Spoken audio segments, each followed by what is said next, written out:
Hey everybody, welcome back to Workman's Whiskey. I'm Bobby. Today's whiskey review I'd like to do is W.L. Weller Special Reserve.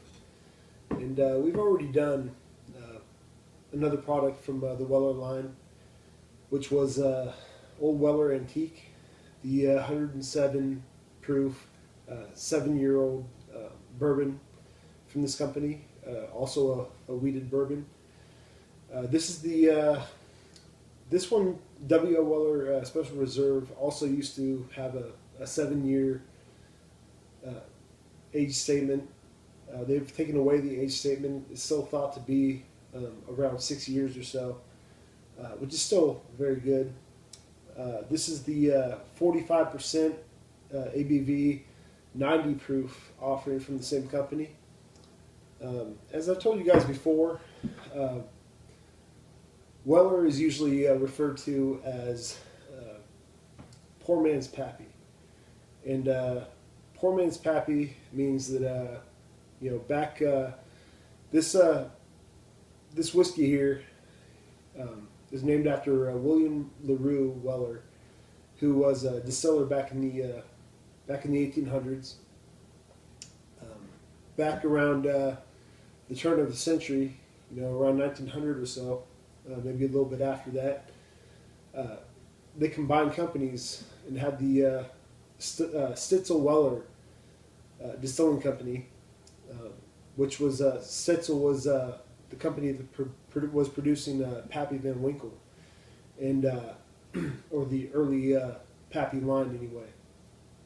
And when they combined, Stitzel Weller started producing, kind of.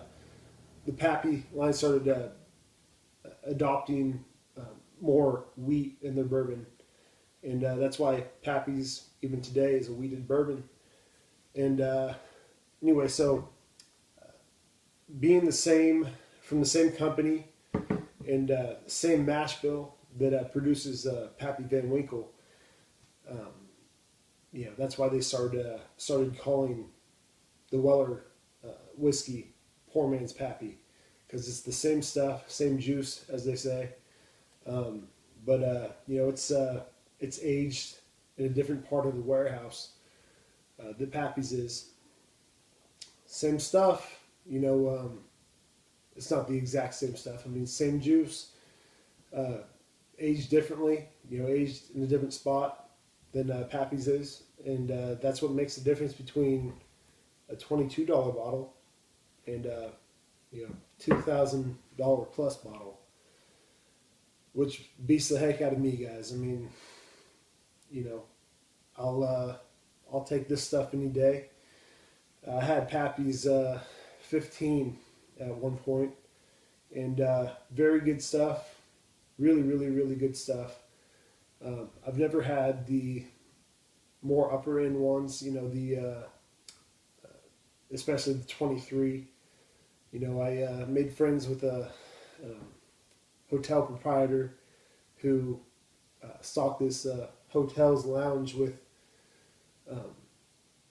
several different whiskeys. She knew her whiskey, and we got to talking for a while. She let me try all these different whiskeys that I wouldn't usually buy myself, just because they're a little bit out of my price range. Let me try a bunch of them, and then I saw the Holy Grail of bourbon up there, Pappy Van Winkle Family Reserve 23, and asked if I could try it out. She said, "I'm sorry, that's the only one I can't let you try." I understood. I mean, they usually charged, I believe it was $82 a shot for that one, which, sorry guys, I mean, call me cheap, call me frugal, whatever you want. I'm not one to pay $82 for a shot, let alone $82 for a bottle of whiskey, let alone 20, whatever it is, almost $3,000 for a bottle of whiskey. I'll stick to the W.O. Wellers of the world, the Old Wellers of the world, and all the other ones you see on here. I mean, I've This is review, I believe, 52 or 53 here. And that's what you see is what you get, guys. I like reviewing whiskeys that I can afford, that the everyday working man can afford, and unless you have a very good job, you can't review, or you can't afford $100+ bottles of whiskey. I know I can't. I mean, that would be a big hit to my bank account, and I've got a family, so right here, this W.O. Weller, and some of the others here, that's what you're going to get, and nothing wrong with that, guys. A lot of great whiskeys can be found at a very good price. So anyway, W.O. Weller Reserve here. And as I said, this one is it's a 90 proof whiskey, and very, very, very good stuff. The 107 proof is also very good. What we reviewed. Some people think the 107 is a little too much. That it should be doled down a little bit, and that's pretty much what this is right here, guys. This is pretty much, same juice, same whiskey, but brought down to 90 proof instead of 107. So anyway, let's give this a look here, and guys. That's you can see through the through the video here. It's a great color, guys. I'm probably somewhere around 6 years old. Great barrel char here.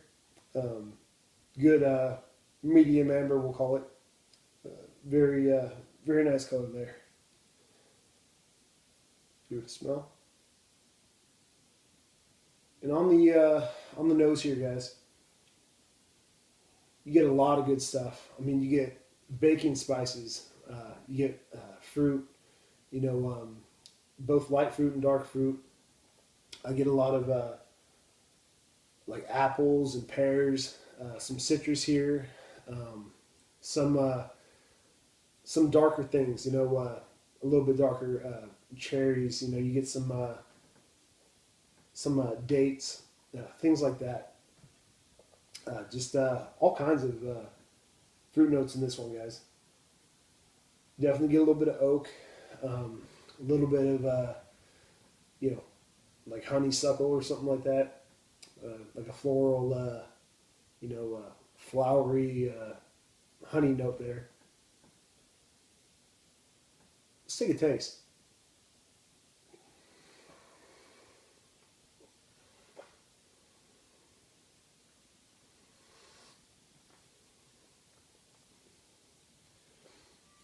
And on the palate, guys, you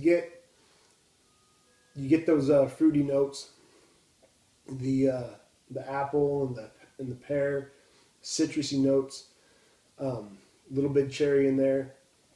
You get some great spice though, some good baking spice.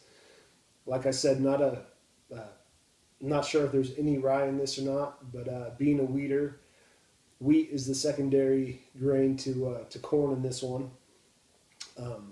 So we're dealing with baking spice more so than rye spice here.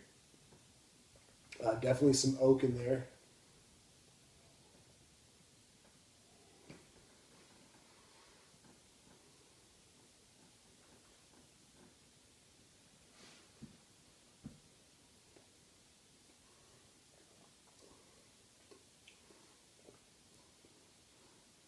Definitely, you're dealing with, some sweet notes like corn and like a toffee caramel thing going on. It's another one of those whiskeys, guys, that it's everything that I think a bourbon should be. Sweet, spicy, not rye spice wise. I do love rye whiskeys though, guys. I love rye whiskeys. Like I said though, this is more of a baking spice, clove, just spices you'd find in a pie during the holidays. Like I said, clove, nutmeg, uh, things like that. It's just a very good, well-rounded whiskey, and very classic whiskey. And guys, if you can't afford Pappies, I'm never going to be able to probably afford Pappies. If I am able to afford Pappies, I'll get a shot of Pappies. I'll be buying a bottle of this stuff though. I really will. It's just so much more bang for your buck. Um, it's a great bourbon. I mean, why, in my opinion, why pay, 2 or 3 grand for a whiskey, for a bottle of whiskey, when you can pay 20 or 30 bucks for a whiskey that tastes great? I mean, this is all I need. I don't need anything fancier than this. There are so many great whiskeys out there. Uh, this one included, this one especially, that kind of duplicates the palate notes and the just the nose that you would get with a whiskey that was that they're pricing for several more times what this is priced at. And I just being a working man, working men and women out there, I'm sure that you've got other expenses like I do, family expenses, just day-to-day things that you can't afford to fork out a big fortune, a big chunk of your bank account for a bottle of whiskey, and you don't need to. And that's why I've created this channel, and that's why I'm doing what I do, because I believe we can drink great whiskey for a fraction of the price. So if you see a bottle of this W.O. Weller Special Reserve, I recommend it. Old Weller, it's the other bourbon in this line, along with the 12-year, which we haven't reviewed here yet, but is also a very good bourbon. Another weeder. All of these are weeders, which means at least 51%. It's 51% corn, at least 51% corn, but the secondary grain is wheat instead of rye. So if you're like me, you love great whiskeys that taste elegant, taste like they should be worth more. Give this a shot. Try to find this and get a shot, get a bottle, whatever you want to do, guys, and mix it, drink it neat like this. Definitely a great whiskey just to sip on. So anyway, W. Weller Special Reserve, 20 to 25 bucks. Find it, buy it, and that's it, guys. Until next time, cheers.